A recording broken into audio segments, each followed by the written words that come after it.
तो ऋषि का श्राप है, इसमें तक्षक का क्या दोष है?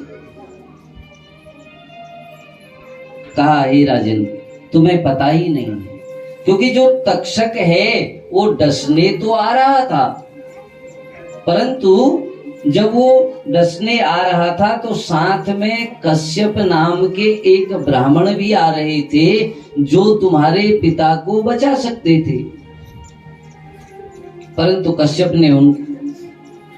कश्यप को उस तक्षक ने आने नहीं दिया और तक्षक ने उनको धन देकर वापस भेज दिया।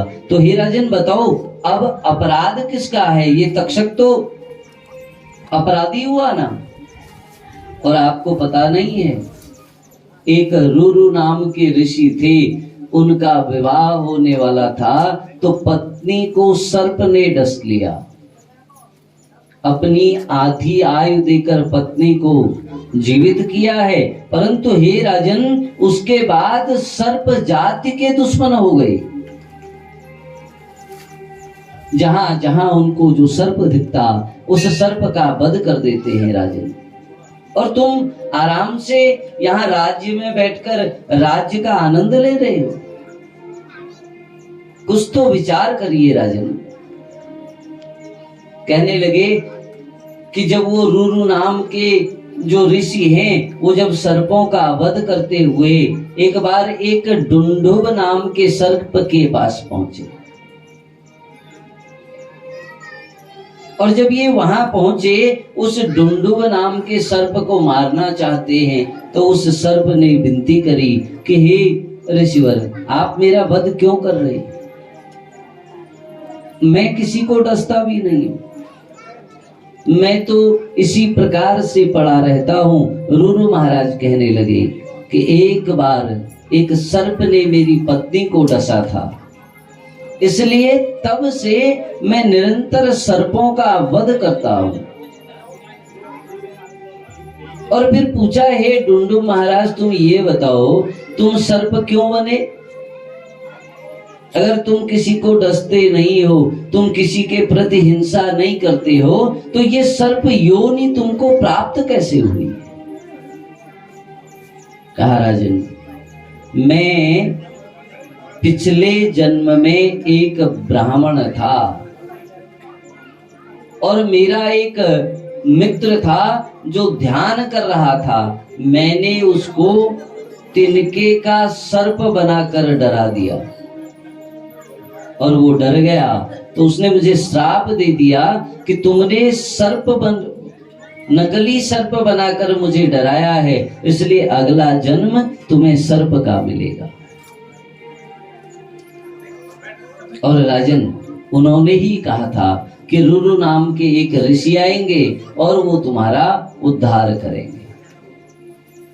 हे राजन, जब वो रुरु नाम के ऋषि ने अपनी पत्नी के को डसने वाले सर्प प्रजाति को नहीं छोड़ा, तो फिर तुम कैसे निश्चित बैठ सकते? राजा ने कहा, चिंता न करें, आपकी बात मेरे समझ में आ गई है। उसी समय एक यज्ञ का आयोजन हुआ, सर्पेष्ट यज्ञ किया गया है। उसमें मंत्रों के द्वारा सर्पों की आहुतियां दी जा रही हैं। सर्प अनेक अनेक हजारों सैकड़ों सर्प उसमें गिर रहे हैं, स्वाहा हो रहे हैं। और आह्वान करके तक्षक को बुलाया जा रहा है, क्योंकि जन्मेजय का शत्रु तो तक्षक है। अब तक्षक भयभीत हो गया और देवराज इंद्र के वहां जाकर छुप गया है, सिंहासन को पकड़ लिया और यहाँ मंत्रों का प्रभाव ऐसा है कि वो सिंहासन के समेत खिंचा चला आने लगा। आस्तिक मुनि को याद करता है, हे ऋषिवर, आप ही मुझे बचा सकते हैं। आस्तिक ऋषि जन्मेजय के वहां आते हैं और जन्मेजय महाराज को समझाते हैं कि हे राजन, जो तुम यज्ञ कर रहे हो, हिंसा का कोई भी यज्ञ ठीक नहीं है, तुम त्याग दो। इनकी बात को मानकर छोड़ देता है, जन्मेजय छोड़ देते हैं यज्ञ को। व्यास जी वहां पर आते हैं और व्यास जी से राजा जन्मेजय अब कथा श्रवण करते हैं। नैमिषारण्य नामक तीर्थ में 88,000 शौनक इत्यादि ऋषि कथा श्रवण कर रहे हैं। कार्तिकेय भगवान से अगस्त्य महाराज कथा श्रवण कर रहे हैं और व्यास जी महाराज से जन्मेजय महाराज कथा श्रवण कर रहे हैं। कहने लगे कि अब ये जो सर्प हैं, जो ये यज्ञ कुंड में गिर रहे हैं, इन सर्पों को इनकी मां ने श्राप दिया था और जिनको श्राप दिया था वो सर्प जब गिर रहे हैं तो वो जाते हैं ब्रह्मा जी के पास। जन्मेजय पूछने लगे, हे व्यास जी, ये आस्तिक कौन है, इन्होंने क्यों सर्पों को बचाया? तो कहा, राजन ध्यान से श्रवण करो। अब ये जो जितने भी सर्प हैं, ये जब ब्रह्मा जी के पास गए, इन्होंने ब्रह्मा जी को प्रार्थना करी है, विनती करी कि हे ब्रह्मा जी, आप हमारी रक्षा करिए। और ब्रह्मा जी ने इनको कहा कि देखो ऐसा है, एक ऋषि है जरत्कारु, और ये जरत्कारु जो ऋषि हैं, अगर ये इनका जो पुत्र है वही तुम्हारी रक्षा कर सकता है और कोई उपाय नहीं, पर वो विवाह नहीं करेंगे। एक बार जरत्कारु ऋषि कहीं यात्रा पर जा रहे हैं तो अर्ध मार्ग में उनको अपने पितृ एक गड्ढे में उल्टे लटके हुए दिखाई देते हैं। जरत्कार ने उनसे प्रार्थना करी कि हे पितरों, क्या बात है? उन्होंने कहा, देखो जरत्कारु, अभी तक तो हमारे कुल में सब धर्म कर रहे थे और धर्म के साथ साथ संतान की उत्पत्ति हो रही थी, वंश की वृद्धि हो रही थी, परंतु अब तो ये भी संभव नहीं क्योंकि तुम तो विवाह करोगे नहीं। हमारी आज्ञा है, जाओ विवाह करो। जरत्कार ने कहा, महाराज विवाह तो करूंगा, परंतु एक शर्त है, जब मुझे मेरे ही नाम वाली पत्नी मिलेगी और मेरी किसी भी आज्ञा की अवहेलना नहीं करेगी, उसी से मैं विवाह करूंगा। सूत महाराज सुना रहे हैं, सौनकाद ऋषियों ने कहा, महाराज एक बात बताइए, अभी आपने कहा कि इन सर्पों को श्राप मिला था, तो इन सर्पों को श्राप क्यों मिला? सूत महाराज कह रहे हैं, एक समय की बात है, कश्यप महाराज की दो पत्नियां हैं, एक का नाम है दिति और एक का नाम है अदिति। और पिछले मनवंतर में इनकी उन्हीं पत्नियों का नाम है कद्रु और विनीता। ये कद्रु जो है ये सर्पों की माता है और जो विनीता है ये गरुड़ की माता है। एक समय सूर्य भगवान घूम रहे हैं, रथ लेकर आ रहे हैं, तो इन दोनों में बात होने लगी। कद्रु विनीता से पूछती हैं कि हे देवी, आप मुझे एक बात बताओ, जो ये सूर्य नारायण आ रहे हैं, इनके रथ पर जो इनके घोड़े लगे हैं वो किस रंग के हैं? विनीता ने कहा कि देखो, मेरे को तो इनका रंग श्वेत दिख रहा है, ये तो श्वेत हैं। परंतु कद्रु ने कहा, नहीं, इनका रंग श्वेत नहीं है, बल्कि ये कृष्ण वर्ण के हैं। और हम शर्त लगाते हैं, जो शर्त हार जाएगा वो दूसरे की दासी बनेगा।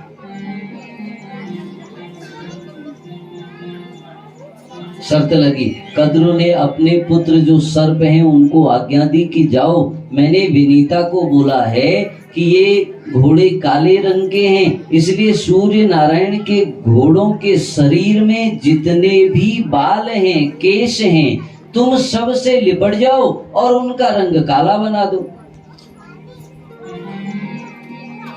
ये कुछ सर्प तो माँ की बात को मानकर चले गए हैं, परंतु कुछ सर्पों ने मना कर दिया, कहा नहीं माँ, ये अन्याय है, ये अधर्म है।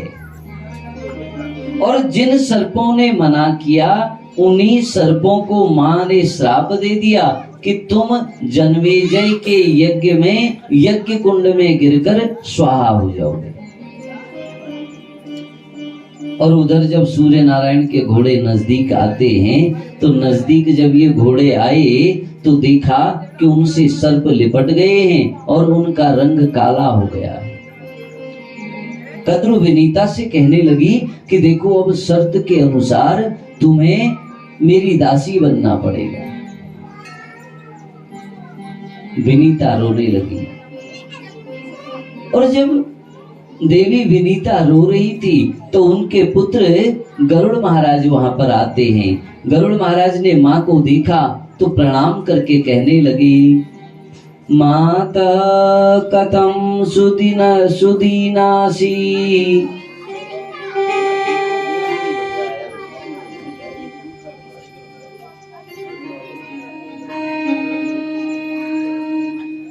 माता कथम सुदीनासी, रुदिदेव विभासी में, जीवमाने मयि सुते, तथान्येर विसारितो।